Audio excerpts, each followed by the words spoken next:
प्रथमे माननीय मुख्यमंत्री श्री नवीन पट्टनायक सर को धन्यवाद जनाई कृतज्ञता जनइबी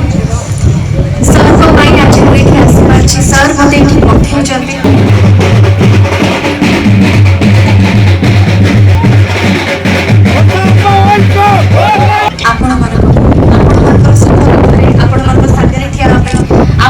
स्वप्न को पूरण करने सेवा करने मोपर भरोसा और विश्वास रखिए निष्ठार सहित आपण सेवा करेंगे कहे कि मिशन शक्ति माननीय मुख्यमंत्री द्वारा जो मिशन शक्ति महिला मैंने आप देखिए केते आग को बढ़ी 60-70 लाख महिला मैंने उपकृत होती निजर स्वतंत्र परिचय सृष्टि कर दुख कष्ट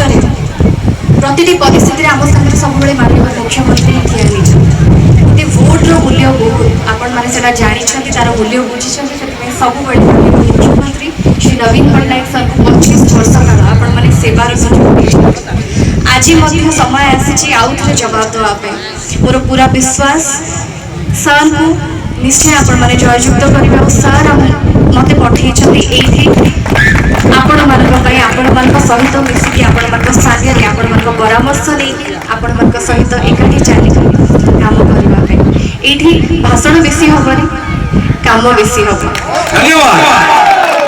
बहुत धन्यवाद आपण सागर मोर संपर्क नुआ नुहे टेलीविजन माध्यम हो कि थिएटर माध्यम आपण मैंने सब मोर फिल्म देखी मत आशीर्वाद कर गोटे नुआ दायित्व कर्तव्य नहीं आसी मोर पूरा विश्वास आपण आशीर्वाद और सहयोग मत मिल धन्यवाद बहुत बहुत सम्मान बहुत भल पाइबा धन्यवाद।